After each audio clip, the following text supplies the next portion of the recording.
Transpose of matrix, transpose of matrix. तो यहाँ पे ट्रांसपोज ऑफ मैट्रिक्स है क्या, उसको समझेंगे ऐसा। तो पहले देखें इंटर बोर्ड पे, देखो अभी लिख लेना। तो ट्रांसपोज ऑफ मैट्रिक्स को ए डैश, ए के ऊपर स्मॉल टी, ए के ऊपर कैपिटल टी से रिप्रेजेंट करते हैं। अगर किसी भी मैट्रिक्स को, अगर कोई मैट्रिक्स है उसके रो को कॉलम में या कॉलम को रो में कन्वर्ट कर दें तो उसको क्या बोलते हैं, ट्रांसपोज ऑफ मैट्रिक्स बोलते हैं। फॉर एग्जांपल देखो, जैसे ए इक्वल टू एक मैट्रिक्स गिवन है जिसमें अपन को यहाँ पे 2 3 4 5 और ये दिया है अपन को 6 7 ऐसा दिया है। इस मैट्रिक्स की साइज कितनी है अपने पास, 2 इंटू 3 है। इसमें रो कितनी है, 2 है, कॉलम कितने हैं, 3 है, तो साइज 2 इंटू 3 है। अगर मैं इसका ट्रांसपोज कर दूं, ठीक है, तो ट्रांसपोज करने पर इसके ऊपर डैश लगा देते हैं, तो ये जो फर्स्ट वाली रो है उसको किस में कन्वर्ट कर देते हैं, फर्स्ट कॉलम में, मतलब 2 4 क्या हो गया, 6 हो जाएगा। सेकंड वाली जो है 3 5 क्या हो गई, 7 हो गई, तो इसकी साइज क्या हो जाएगी, 3 इंटू 2 हो जाएगी। तो मतलब ट्रांसपोज ऑफ मैट्रिक्स क्या है ये समझ में आ रहा है। पर पहले अगर किसी भी मैट्रिक्स में रो, फर्स्ट रो को फर्स्ट कॉलम, सेकंड रो को सेकंड कॉलम, थर्ड रो को थर्ड कॉलम में कन्वर्ट कर दें तो उसको क्या बोलते हैं अपन, ट्रांसपोज ऑफ मैट्रिक्स बोलते हैं। किसी भी बोर्ड में किसी भी जगह ट्रांसपोज ऑफ मैट्रिक्स की डेफिनेशन लिखने को नहीं आती है। ट्रांसपोज ऑफ मैट्रिक्स ये R1 है तो उसको C1 बना दिया, R2 है तो क्या हो जाएगा, C2। इसका कहने का मतलब है कि अगर हॉरिजॉन्टल मैट्रिक्स है तो वो कैसे कन्वर्ट हो जाता है, वर्टिकल मैट्रिक्स। ये दिमाग मत लगाओ कि क्यों पढ़ रहे हैं, कहाँ से आया है, क्या करेंगे, अभी जो बता रहे हैं वो ध्यान दो। ट्रांसपोज ऑफ मैट्रिक्स का मतलब है कि रो को किस में कन्वर्ट कर देंगे अपन, कॉलम में कन्वर्ट कर। क्यों कन्वर्ट करते हैं वो भी अभी अपन बातें कर रहे हैं। दूसरी चीज, आपकी बुक में ही वहीं पे आपको 3.2 के जस्ट नीचे आपको दिख रहा है ट्रांसपोज ऑफ मैट्रिक्स की डेफिनेशन वगैरह लिखी है, अभी मैं लिखवा भी दूंगा। वहां पे सबसे इंपॉर्टेंट आपको लिखी है प्रॉपर्टीज, क्या लिखी है, properties of transpose of matrix, properties of transpose, properties of transpose of matrix, transpose of matrix. तो ये प्रॉपर्टीज कहां से आई है, क्या आई है, तो बात की बात है, प्रूव करेंगे। आप पहली जो प्रॉपर्टी होती है वो ये बोलती है ए ट्रांसपोज का ट्रांसपोज इक्वल टू क्या होता है, ए। मतलब मैं इस मैट्रिक्स का अगेन ट्रांसपोज करूंगा तो मेरे को यही मिल जाएगा। देखो R1 को फिर C1 बनाऊंगा, R2 को फिर C2, फिर R3 को क्या बनाए, C2। मतलब किसी भी मैट्रिक्स का अगर 2 बार ट्रांसपोर्ट करो तो उसमें कोई चेंज नहीं होता, वो ओरिजिनल कन्वर्ट हो जाता है। इसके क्वेश्चन आएंगे, थ्योरेटिकल क्वेश्चन भी आते हैं, कैसे आते हैं, अभी मैं जो बेसिक समझा रहा हूँ उस पर ध्यान दो। इसके अंदर ये क्वेश्चन का कैसे यूज करना है, क्या करना है, वो मैं समझाऊंगा। दूसरी कंडीशन आपके पास यहाँ पे अपने पास एक और चीज, एक और प्रॉपर्टीज है कि जैसे के ए का ट्रांसपोज है, कोई भी कांस्टेंट का ट्रांसपोज जब होता है तो कांस्टेंट का ट्रांसपोज नहीं होगा, ठीक है, सिर्फ और सिर्फ किसका ट्रांसपोज होता है, मैट्रिक्स का होता है। ऐसा नहीं है कि इसके आगे 5 लिखा दो तो 5 उल्टा हो जाएगा और ऐसा हो जाएगा, 5 का ट्रांसपोज नहीं होगा। मतलब कोई भी मैट्रिक्स के साथ में अगर कोई कांस्टेंट टर्म होती है तो कांस्टेंट टर्म का क्या नहीं होता है, ट्रांसपोज नहीं होता। ट्रांसपोज किसका होता है, सिर्फ और सिर्फ मैट्रिक्स का होता है, ठीक है। दूसरी कंडीशन यहाँ पे अगर अपन, तीसरा जो प्रॉपर्टीज है वो ये है कि अगर a प्लस बी का अगर ट्रांसपोज है तो होल ट्रांसपोज है तो उसको अलग अलग a ट्रांसपोज बी लिख सकते हैं। फोर्थ कंडीशन जो प्रॉपर्टीज है बुक में नहीं लिखी है पर मैं इसको लिख देता हूँ, ये बोल रहा है कि अगर a माइनस बी का अगर ट्रांसपोज है तो उसको a डैश माइनस क्या लिख देंगे, इसको b डैश लिख देंगे। एंड लास्ट जो प्रॉपर्टी है, अब वहाँ पे 4 दिए और अपन ने यहाँ पे 5 बना ली, तो ए बी का अगर ट्रांसपोज है तो उसको बी डैश इंटू क्या हो जाता है, ए डैश, मतलब उल्टा हो जाता है। ए बी है तो पहले बी आएगा फिर क्या आएगा, ए डैश। ये क्या बोल रहा है कि पहले ए बी का मल्टीप्लाई करो। देखो जिसको मैथ्स पढ़ना आने लगा वो बहुत ईजी हो जाएगा। ये बोल रहा है कि पहले ए बी का मल्टीप्लाई करो और मल्टीप्लाई करके फिर ट्रांसपोज करो, और ये क्या बोल रहा है कि पहले ट्रांसपोज करो फिर क्या करो, मल्टीप्लाई करो। तो आपको अगर ऐसा दिया कल से एक्स बाय का होल ट्रांसपोज दिया है तो बाय डैश और एक्स डैश ना, तो मैंने ये बताया कि ये कहाँ से आए ना, मैंने बताया इनका करेंगे क्या, अभी ये बताया कि ऐसे ऐसा होता है। अब इसके अंदर यहाँ पे एक चीज को ध्यान रखना, ट्रांसपोज ऑफ मैट्रिक्स की डेफिनेशन है जो बोर्ड में एग्जाम में लिखने को नहीं आती है, सिर्फ और सिर्फ आपको पता होना चाहिए ट्रांसपोज ऑफ मैट्रिक्स का मीनिंग क्या होता है। अगर किसी भी मैट्रिक्स के फर्स्ट रो को R1 को C1 में, R2 को C2 में, मतलब रो को कॉलम में कन्वर्ट कर दें तो उसको ट्रांसपोज ऑफ मैट्रिक्स बोलते हैं। उसको ए डैश, ए के ऊपर टी, ए के ऊपर कैपिटल टी से डिनोट करते हैं, जो आपके सामने एक एग्जाम्पल दिख रहा है, ठीक है। पढ़ने वाला बच्चा इतना ही सोचता है कि मेरे को ऐसा करना है, बाद में उसकी लिंक जुड़ जाती है कि क्यों कैसे क्या करना है। इसके बाद यहाँ प्रॉपर्टीज होती हैं, ए डैश का इक्वल टू ए होता है। इसके बाद यहाँ पे ये प्रॉपर्टी के अंदर नहीं है, ये एक अलग पार्ट है, पर फिर भी मैं इसको यहीं पे लिख देता हूँ। एक होता है सिमेट्रिक मैट्रिक्स, क्या होता है अपने पास यहाँ पे, सिमेट्रिक मैट्रिक्स होता है। तो सिमेट्रिक मैट्रिक्स क्या होता है अपने पास, अगर अपन ने किसी भी मैट्रिक्स को अगर अपन ने ट्रांसपोज किया और उसमें चेंज नहीं हुआ तो वो कौन सा मैट्रिक्स होगा, सिमेट्रिक मैट्रिक्स। दो टाइप के मैट्रिक्स होते हैं, एक सिमेट्रिक होता है और एक क्या होता है, स्क्यू सिमेट्रिक। तो अगर उसमें ट्रांसपोज किया और उसमें कोई भी चेंज नहीं हो रहा है तो उसको क्या बोलेंगे अपन, यहाँ पे सिमेट्रिक मैट्रिक्स बोलेंगे। सिमेट्रिक मैट्रिक्स को एग्जाम्पल से ज्यादा समझो। देखो जैसे एक मैट्रिक्स दिया हुआ है और ये एग्जाम्पल आपकी बुक के ही उठाओ, यहाँ पे समझेंगे। देखो उधर सुनो, यहाँ पे आपके पास एक एग्जाम्पल आपकी बुक में ही दिया हुआ है, तो बुक के एग्जाम्पल उठाना है अपन। ये √3 है, इसके बाद यहाँ पे 2 दिया है, 3 दिया है, और ये 2 है, माइनस का 1.5 है, और यहाँ पे 1 है, ये 3 है, माइनस का 1 है, और ये 1 है।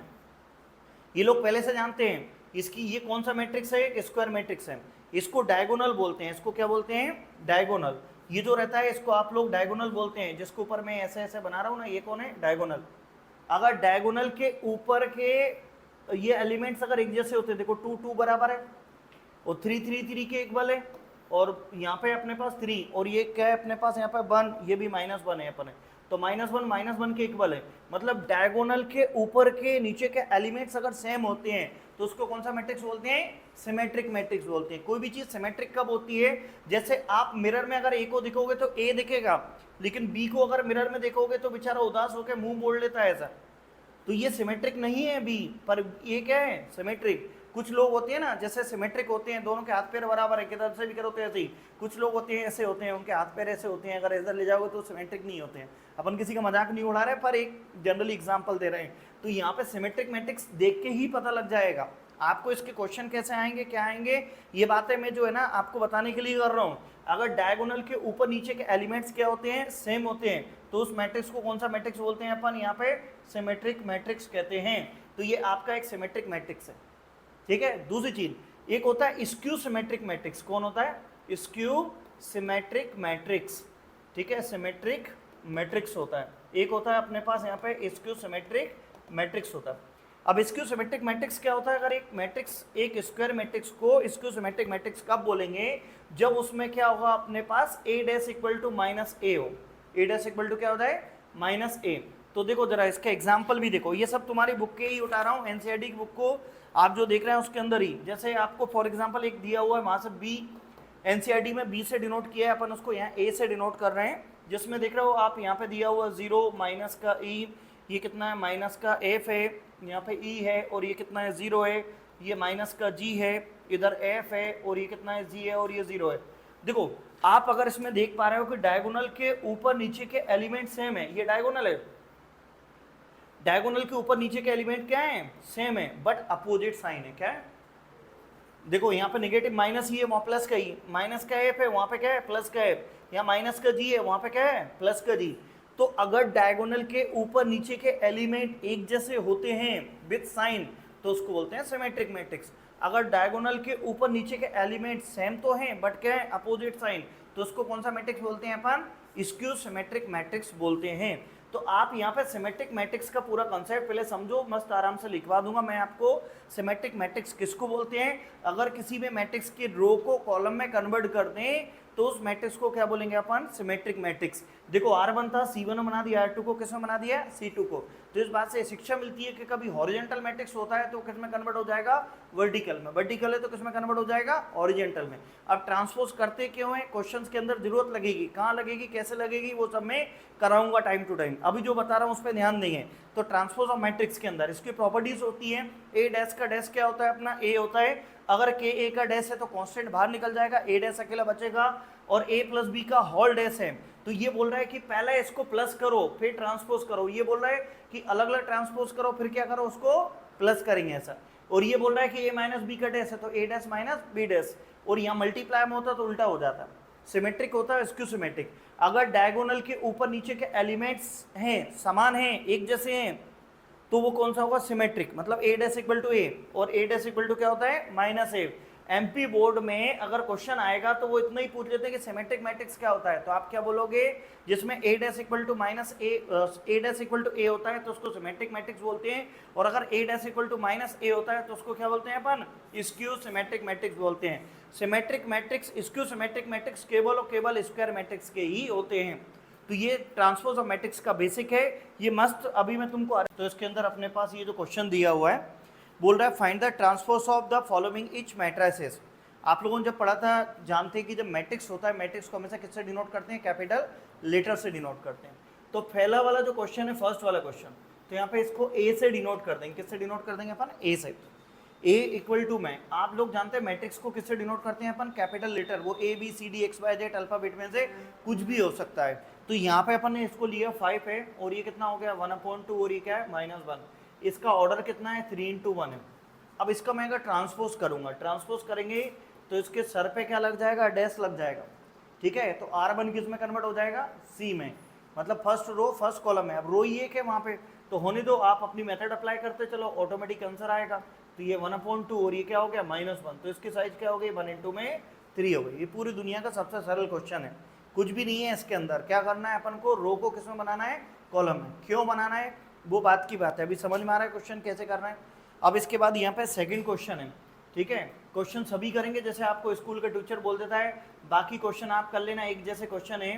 तो बाकी क्वेश्चन अगर एक जैसे होते तो बुक में ही नहीं दिए होते, कोई बुक वाला पागल थोड़ी है कि सब एक जैसे क्वेश्चन अपन को दे रहा है। हर क्वेश्चन में कुछ ना कुछ नया छिपा रहता है। तो ये जो क्वेश्चन है इसको भी अगर अपन ए से डिनोट करेंगे, बी से डिनोट करते हैं, ए से ही डिनोट कर देते हैं। यहाँ एक बार में अलग अलग क्वेश्चन दिए हैं भाई, एग्जाम हॉल में आपको एक बार में एक ही क्वेश्चन आएगा। ये 1 दिया है, ये 2 है, और ये माइनस का 1 है, और ये कितना अपने पास 3 है। तो इसकी साइज कितनी है अपने पास 2 × 2 है। इसकी साइज कितनी है अपनी 2 × में 2। तो इसको अगर अपन ट्रांसपोज करेंगे, क्या करेंगे ट्रांसपोज, तो R1 C1 में कन्वर्ट हो जाएगा, मतलब हुआ क्या 1 हो जाएगा, और ये -1, और ये क्या हो जाएगा 2 3। इसकी भी साइज क्या होगी 2 × में 2 होगी। तो ट्रांसपोज करना सभी को समझ में आ रहा होगा। ये क्वेश्चन नंबर 3.3 का फर्स्ट और सेकेंड और फर्स्ट का थर्ड वाला क्वेश्चन अपन इधर कर रहे हैं। तो ये क्वेश्चन है जिसमें अपन यहाँ पे क्या करेंगे, इसमें सॉल्यूशन। तो इसके अंदर ये थर्ड वाला जो क्वेश्चन है, थर्ड वाला क्वेश्चन में अपने को दिया हुआ है, तो फिर इसको अपन कुछ नाम रख दो, इसका रामू, श्यामू, मोनू, टोनू, जॉनी, जो भी आप नाम रखना चाहो इसका नाम रख दो। अपन ने ए नाम रख दिया है इसका। तो ये कितना है -1 है, और ये कितना अपना √3 है, और यहाँ पे अपने को 2 दिया हुआ है। इसके अंदर अपने पास यहाँ पे 5 है, और ये कितना अपने पास 3। इसके अंदर 6 और -1 है। इसका ऑर्डर जरूर लिख दिया करो, 3 × 3 है।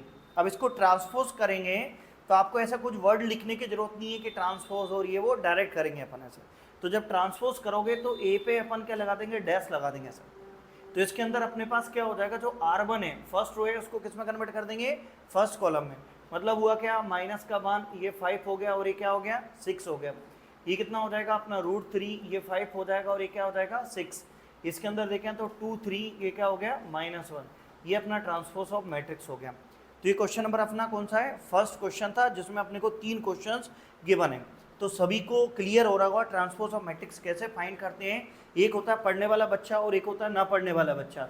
ना पढ़ने वाला बच्चा बहुत दिमाग लगाता है, क्वेश्चन क्यों कर रहे हैं, कैसे आएगा, क्या होगा, बहुत सोचता है फ्यूचर की। पढ़ने वाला बच्चा सोचता है कि ये ऐसा क्वेश्चन है, मेरे को अभी करना है, आगे क्या होगा क्या नहीं होगा मैं सिखाऊंगा ना, मैं उसके लिए मैं हूँ। अभी जो आपको बताया जा रहा है उस पर फोकस करें। सिंपल से क्वेश्चन है, पूरी दुनिया के सबसे सरल क्वेश्चन मेरे को यही लगते हैं। ये मैथ्स तो 10th से भी ईजी है, बहुत सरल क्वेश्चन है इसमें।